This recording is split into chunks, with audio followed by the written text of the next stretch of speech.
We got a question here for Kent, one of your biggest fans, creationist Crybaby's got a question for you. Kent, snakes have vestigial pelvic bones and some have claws. This corroborates the account in Genesis where snakes once had legs.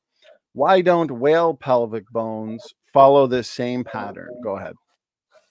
Well, thank you, Crybaby, for the question. Whales do not have a vestigial pelvis, and neither do snakes, okay? Snakes, apparently, the Bible says snakes had to crawl on their belly, which means they were not doing that before. So they either had legs or arms or wings, or maybe all three, and they lost something, okay, to crawl, because it's not a curse to crawl on your belly if you're already crawling on your belly. I think we could agree with that. They're claiming that the whale has a vestigial pelvis or the snake has a vestigial pelvis. This is simply poor science. It's not science at all. It's a lie. Whales have a vestigial pelvis. No, they don't. Whales have bones back in there where we would consider a pelvis if they had one. You have hind limb bones. It says they have no function.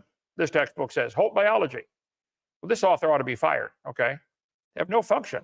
Just imagine whales walking around. It's true. These are the bones they're talking about. Los Angeles Museum of Natural History has got a full-size whale skeleton hanging up there.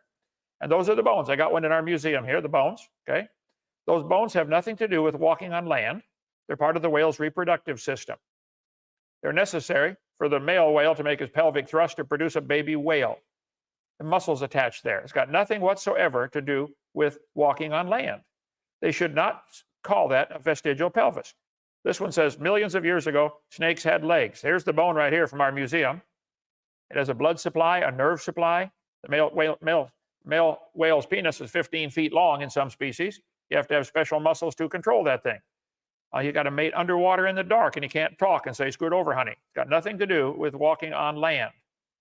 Okay, nothing to do with it. So you should stop using that as evidence for evolution.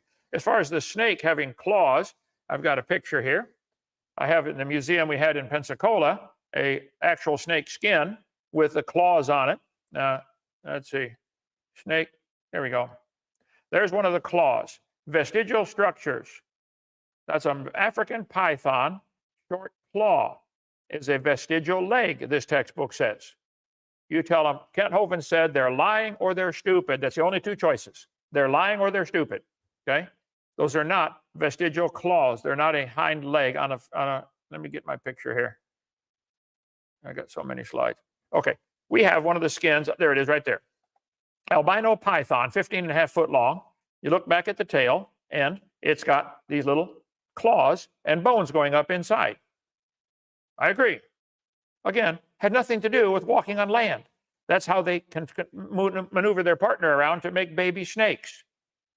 Some small python males have these as well, these little claws. Here we go. Small python males have these little claws back there. They have nothing to do with walking on land. They're used in mating. So they're not evidence for evolution. They not evidence the snake lost anything. If they were, stop and think. If they were evidence the snake lost something, where is the evidence of a snake gaining anything? Where is the evidence of a protozoa gaining lungs, ears, eyes, arms, legs, skin, nervous system, central digestive system? Where's the evidence for that? If they were losing legs, that's the opposite of what you guys need for your religion. The exact opposite. All right, we've got another one from Creationist Crybaby. This will be for you, Kent.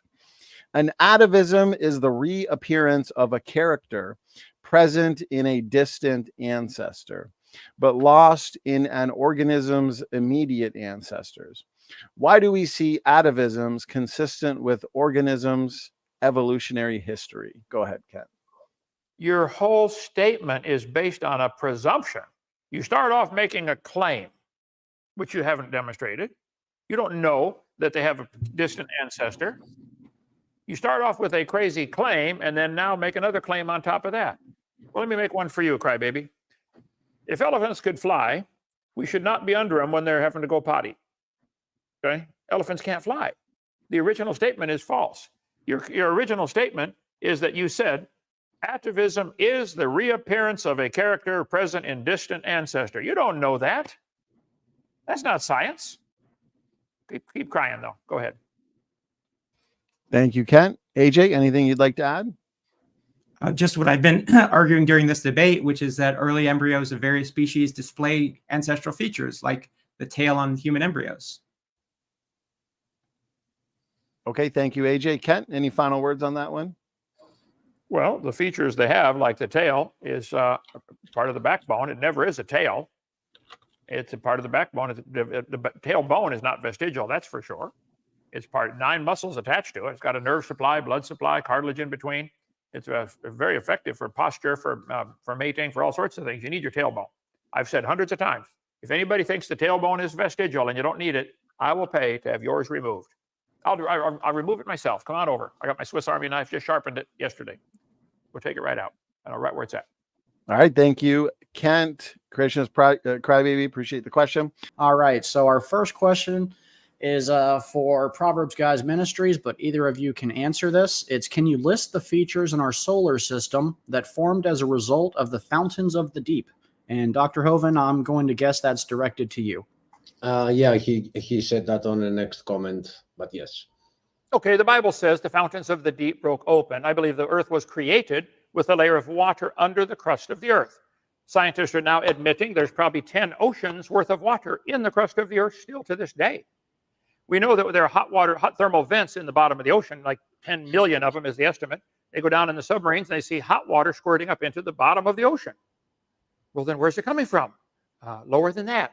I think the crust of the earth used to have water under the crust. That split, the crust split, and the fountains of the deep broke open, and that's where most of the flood water came from for Noah's flood.